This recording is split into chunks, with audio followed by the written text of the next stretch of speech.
Hello, welcome back to ladies planet. ഇന്ന് നമ്മൾ ചെയ്യുന്നത് കപ്പ കൊണ്ട് തികച്ചും വ്യത്യസ്തമായിട്ട് ചെയ്തെടുക്കാൻ പറ്റുന്ന ഒരു ഐറ്റമാണ് കേട്ടോ. നിങ്ങൾ ഇതുവരെ ട്രൈ ചെയ്ത് നോക്കിയിട്ടില്ലാത്ത ഒരു വിഭവം തന്നെ ആയിരിക്കും. നമുക്ക് എങ്ങനെയാണ് ഇത് ഉണ്ടാക്കുന്നത് എന്നുള്ളത് നോക്കാം. വീഡിയോയിലേക്ക് പോകുന്നതിൻ്റെ മുൻപായിട്ട് താഴെ കാണുന്ന ലൈക്ക് ബട്ടൺ ഒന്ന് ക്ലിക്ക് ചെയ്യാൻ മറക്കരുത്. ചാനൽ സബ്സ്ക്രൈബ് ചെയ്യാതെ വീഡിയോ കാണുന്നവർ പ്ലീസ് ഒന്ന് സബ്സ്ക്രൈബ് ചെയ്ത് സപ്പോർട്ട് ചെയ്യാം. അപ്പോൾ നമുക്ക് എങ്ങനെയാണ് ഇത് ഉണ്ടാക്കുന്നത് എന്നുള്ളത് നോക്കാം. ഇത് ഉണ്ടാക്കാനായിട്ട് ഞാനിവിടെ ഈ വലുപ്പത്തിലുള്ളൊരു കപ്പയുടെ കഷ്ണമാണ് കേട്ടോ എടുത്തിട്ടുള്ളത്. ഇത് തൊലിയൊക്കെ കളഞ്ഞതിന് ശേഷം കഴുകി വൃത്തിയാക്കി ചെറിയ കഷ്ണങ്ങളാക്കിയിട്ട് നമുക്ക് മാറ്റി വെക്കാം. ഇനി ഇതിലേക്കൊരു മസാല ഉണ്ടാക്കണം. അതിന് വേണ്ടിയിട്ടൊരു ഫ്രൈ പാൻ ചൂടാക്കിയിട്ട് അതിലേക്ക് ആവശ്യത്തിനുള്ള വെളിച്ചെണ്ണ ചേർത്ത് കൊടുക്കാം.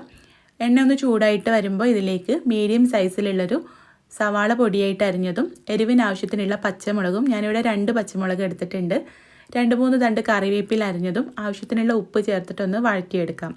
ഇത് നമുക്ക് വേണമെങ്കിൽ വഴറ്റാതെയും ചേർക്കാം കേട്ടോ. വഴറ്റിയിട്ടാണെങ്കിൽ ഒന്നുകൂടി ടേസ്റ്റി ആയിരിക്കും. ചെറുതായിട്ടൊന്ന് വഴറ്റിയെടുത്താൽ മതി. ഈ സവാള ഒന്ന് കളറ് മാറി വരുന്ന സമയത്ത് 1/4 ടീസ്പൂൺ ഇഞ്ചി വെളുത്തുള്ളി പേസ്റ്റും കൂടെ ചേർത്തിട്ട് അതിൻ്റെ പച്ചമണം മാറുന്ന രീതിയിലൊന്ന് ഇളക്കിയെടുക്കാം.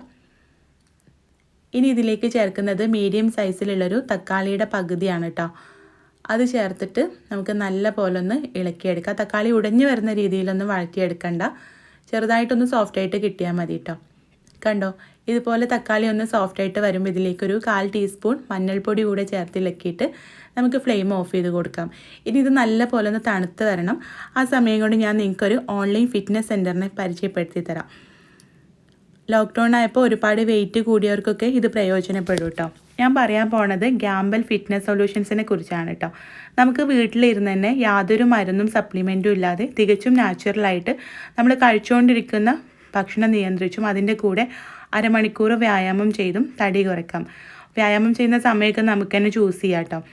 ലേഡീസിന് പ്രത്യേക ട്രെയിനേഴ്സും ലേഡി ഡയറ്റീഷ്യനും ഉണ്ട്. അതുപോലെ തന്നെ ചെറിയ കുട്ടികളുടെ വെയിറ്റ് ലോസ് ട്രെയിനിങ്ങും അവർക്കുണ്ട്. താല്പര്യം ഉണ്ടെങ്കിൽ താഴെ ഞാൻ അവരുടെ കോൺടാക്ട് ഡീറ്റെയിൽസ് കൊടുത്തിട്ടുണ്ട്, അതിൽ കോൺടാക്ട് ചെയ്താൽ മതി കേട്ടോ. ഈ പിക്ചേഴ്സിൽ കാണുന്നതൊക്കെ അവരുടെ 3 മാസത്തെ ട്രാൻസ്ഫർമേഷൻ്റെ റിസൾട്ടാണ് കേട്ടോ. പിന്നെ നിങ്ങൾക്ക് കുറച്ചും കൂടെ ഡീറ്റെയിൽ ആയിട്ട് കാണണമെങ്കിൽ അവരുടെ ഇൻസ്റ്റാ ഐ ഡി ഞാൻ താഴെ കൊടുത്തിട്ടുണ്ട്, അതൊന്ന് ചെക്കൗട്ട് ചെയ്താൽ മതി. അപ്പോൾ എന്തായാലും നമുക്ക് നമ്മുടെ റെസിപ്പിയിലേക്ക് പോവാം. അപ്പോൾ നമ്മളിവിടെ കട്ട് ചെയ്ത് വെച്ചിട്ടുള്ള ആ ഒരു കപ്പയുടെ കഷ്ണങ്ങളില്ലേ, അത് മിക്സിയുടെ ജാറിലേക്ക് ചേർത്തിട്ടുണ്ട്. ഇനി ഒരു 1/2 ഗ്ലാസ് വെള്ളം ഒഴിച്ചിട്ട് നമുക്കിത് നല്ല പോലെ ഒന്ന് അരച്ചെടുക്കാം. കട്ടയൊന്നും ഇല്ലാതെ നല്ല പോലെ അരച്ചെടുത്ത് ഒരു ബൗളിലേക്ക് മാറ്റിയിട്ടുണ്ട്. ഇനി ഇതിലേക്ക് 1/2 കപ്പ് അരിപ്പൊടി ചേർത്ത് കൊടുക്കാം. ഇതിലേക്ക് അരിപ്പൊടി തന്നെ ചേർത്ത് കൊടുക്കണം കേട്ടോ, കാരണം ഈ കപ്പ മാത്രമാകുമ്പോൾ നല്ലൊരു ഓവർ സോഫ്റ്റ് ആയിട്ടാണ് ഉണ്ടാവുക. അപ്പോൾ ഇതൊന്നുകൂടെ ക്രിസ്പി ആക്കാൻ വേണ്ടിയിട്ടാണ് അരിപ്പൊടി ചേർക്കുന്നത്. പിന്നെ നമ്മൾ വഴറ്റി വെച്ചിട്ടുള്ള ആ ഒരു മസാല കൂട്ടും 1/2 ടീസ്പൂൺ നല്ല ജീരകം കൂടെ ചേർത്തിട്ട് നമുക്കിത് നല്ല പോലെ ഒന്ന് മിക്സ് ചെയ്ത് കൊടുക്കാം. എന്നിട്ട് ആവശ്യമുണ്ടെങ്കിൽ കുറച്ചും കൂടെ ഉപ്പ് ചേർത്തിട്ടൊന്ന് മിക്സ് ചെയ്തെടുക്കുക. പിന്നെ ഞാൻ ഒന്നുകൂടെ ഇതൊന്ന് ലൂസാക്കി എടുക്കുന്നുണ്ട് കേട്ടോ. അപ്പോൾ ഏകദേശം ഒരു 1/4 കപ്പോളം വെള്ളം വീണ്ടും ചേർത്ത് കൊടുത്തിട്ടുണ്ട്. ഇനി ഇതിലേക്ക് കുറച്ച് മല്ലിയില കൂടെ ഒന്ന് ചേർത്ത് ഇളക്കുക. എന്നിട്ട് നമുക്ക് ഇത് വെച്ചിട്ട് നമ്മുടെ ഈ ഒരു പലഹാരം റെഡിയാക്കാം. അപ്പോൾ അതിന് വേണ്ടിയിട്ട് ഞാനിവിടെ ഒരു തവ വെച്ച് ചൂടാക്കിയിട്ടുണ്ട്. അതിലേക്ക് 2 തവി ബാറ്റർ ഒഴിച്ചു കൊടുത്തിട്ടൊന്ന് ചുറ്റിച്ചെടുക്കുകയാണ് കേട്ടോ, നമ്മൾ ദോശയൊക്കെ ചുടുന്ന രീതിയിൽ തന്നെ. അപ്പോൾ ആദ്യം ഞാൻ നോൺ സ്റ്റിക്ക് പാൻ ആയതുകൊണ്ട് ആദ്യം എണ്ണ പുരട്ടുന്നില്ല. ആദ്യം തന്നെ നമ്മൾ എണ്ണ പുരട്ടിയാൽ നമുക്ക് നല്ല ഷേപ്പിൽ ഇത് ചുറ്റിച്ചെടുക്കാൻ പറ്റില്ല. എന്നിട്ട് നമുക്കിത് ചെറിയ തീയിൽ വെച്ചിട്ട് തിരിച്ചും മറിച്ചും ഇട്ട് ചുട്ടെടുക്കാം, നമ്മൾ സാധാരണ ദോശയൊക്കെ ചുടുന്ന രീതിയിൽ തന്നെ.